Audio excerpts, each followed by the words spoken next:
Hello നമസ്കാരം, welcome back to flavour spot. ഇന്നത്തെ വീഡിയോയിൽ നമ്മൾ കാണാൻ പോകുന്ന റെസിപ്പി കാണാൻ വളരെ ഭംഗിയുള്ള വളരെ ടേസ്റ്റി ആയിട്ടുള്ള ചിക്കൻ കൊണ്ടുള്ള ഒരു സ്നാക്കാണ്. അപ്പോൾ വീഡിയോ കാണുന്നതിന് മുമ്പ് നിങ്ങൾ ആദ്യമായിട്ടാണ് ഈ ചാനൽ കാണുന്നതെങ്കിൽ തീർച്ചയായും ചാനൽ സബ്സ്ക്രൈബ് ചെയ്യുക. ഒപ്പം തന്നെ അതിൻ്റെ അടുത്തുള്ള ബെല്ലൈക്കണിൽ ക്ലിക്ക് ചെയ്യുക. നമുക്ക് വീഡിയോ കാണാം. അപ്പം നമുക്ക് ആദ്യം തന്നെ ഇതിന് വേണ്ട മാവ് റെഡിയാക്കാം. അതിന് വേണ്ടി ഒരു ബൗളെടുത്ത് അതിലേക്ക് 2 കപ്പ് മൈദ ഇട്ട് കൊടുക്കാം. ഇനി ഇതിലേക്ക് ആവശ്യത്തിന് ഉപ്പ് ചേർത്ത് കൊടുക്കുക. 1 ടേബിൾ സ്പൂണോളം റവ ചേർത്ത് കൊടുക്കുക. 2 ടേബിൾ സ്പൂൺ ഓയിൽ ചേർത്ത് കൊടുക്കുക. ഇനി ആവശ്യത്തിന് വെള്ളം ഒഴിച്ച് ഇത് കുഴച്ചെടുക്കാം.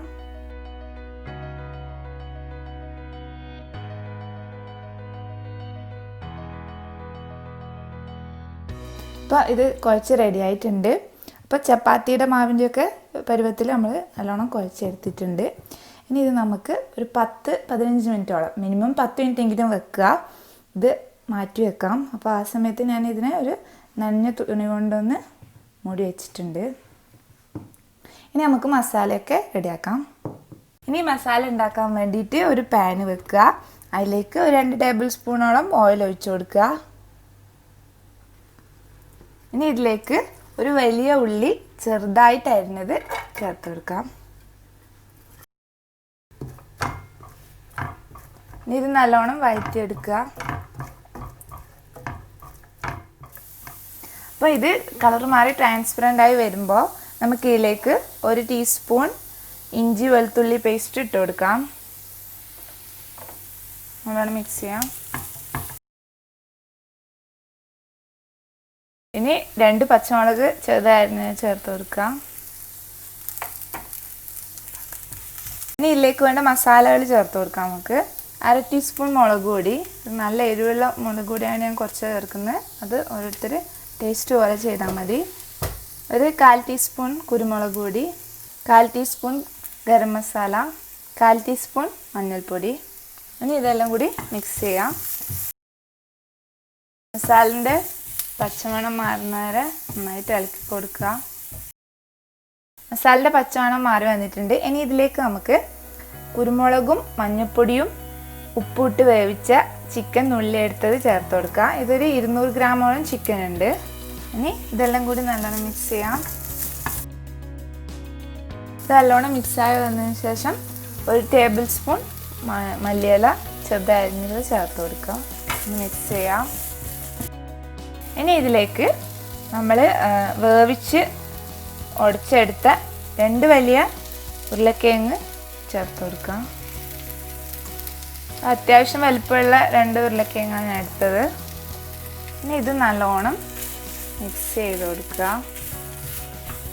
അതെല്ലാം കൂടി ഒന്ന് യോജിച്ച് വരണം.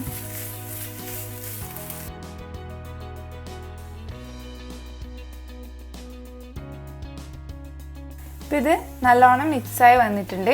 ഇനി നമുക്കിത് ഫ്ലെയിം ഓഫ് ചെയ്ത് കുറച്ച് തണുക്കാൻ വേണ്ടിയിട്ട് മാറ്റി വെക്കാം. അപ്പോൾ നമ്മളിൽ ഉപ്പിടാൻ മറന്നുപോയിന്. അപ്പോൾ നമ്മൾ ചിക്കൻ വേവിക്കുമ്പോഴും ഉരുളക്കിഴങ്ങ് വേവിക്കുമ്പോഴും ഉപ്പിട്ടിട്ടുണ്ട്. അപ്പോൾ നോക്കിയിട്ട് മാത്രം വേണമെങ്കിൽ ആവശ്യത്തിന് ഉപ്പും കൂടി ചേർത്ത് മിക്സായി കൊടുക്കുക. ഇനി നമുക്ക് ഈ കുഴച്ച് വെച്ച മാവ് എടുത്ത് അതിൽ നിന്ന് ഓരോ ചെറിയ ബോൾസ് ഉണ്ടാക്കിയെടുക്കാം. ചെറിയ ബോൾസ് മതിയാവും. ഇനി ഇത് പരത്തിയെടുക്കാം. ഇത് പരത്തിയെടുക്കുമ്പോൾ നമ്മൾ റൗണ്ട് ഷേപ്പിൽ വലുതായിട്ട് പരത്തിയെടുക്കണ്ട, കുറച്ച് നീളത്തിൽ പരത്തിയെടുക്കാം.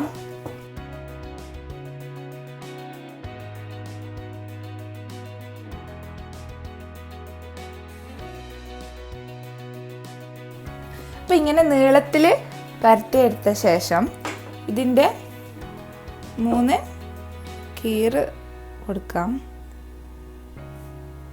കുറച്ച് സ്പേസ് വിട്ടിട്ട് കൊടുക്കുക. ഇനി നമുക്ക് നമ്മളെ മസാല എടുത്ത് ജസ്റ്റ് ഒന്ന് കയ്യിൽ വെച്ച് ഇങ്ങനെ ഈ ഒരു ഷേപ്പിൽ ചെയ്തെടുത്ത ശേഷം ഇതിൻ്റെ സെൻറ്ററിലോട്ട് വെച്ച് കൊടുക്കുക. എന്നിട്ട് ഇത് രണ്ടും കൂടി കൂട്ടി ഇവിടെ പ്രസ് ചെയ്ത് കൊടുക്കുക.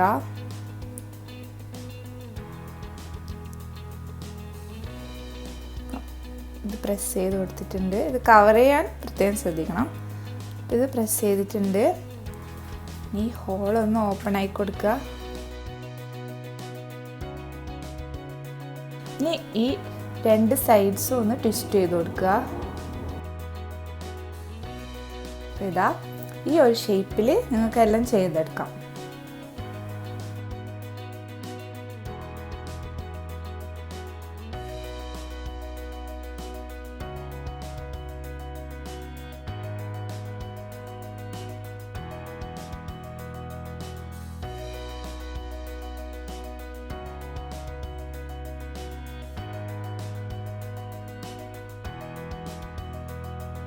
അപ്പം ഇത് റെഡി ആയിട്ടുണ്ട്.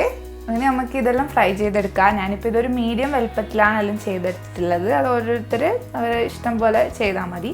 അപ്പം ഈ ഒരു വലുപ്പത്തിൽ ചെയ്താൽ എനിക്കിത് 10 കൂടുതൽ കിട്ടിയിട്ടുണ്ട്. അപ്പം ഇനി നമുക്കിതൊന്ന് ഫ്രൈ ചെയ്തെടുക്കാം. അപ്പം ഫ്രൈ ചെയ്യാനുള്ള ഓയിൽ ചൂടായി വന്നിട്ടുണ്ട്. ഒരു മീഡിയം ഫ്ലെയിമിൽ വെക്കുക. അങ്ങനെ നമുക്കിത് ഓരോന്നിട്ട് ഫ്രൈ ചെയ്ത് എടുക്കാം. അപ്പോൾ ഒരു കാര്യം പ്രത്യേകം ശ്രദ്ധിക്കുക, ഒരുപാട് ഉള്ളൊക്കെ നമ്മൾ ഓൾറെഡി കുക്ക് ചെയ്തതാണ്. അപ്പോൾ ഇനി ജസ്റ്റ് ഒന്ന് പുറമൊന്ന് ഫ്രൈ ആയി വരുമ്പോൾ എടുക്കാം.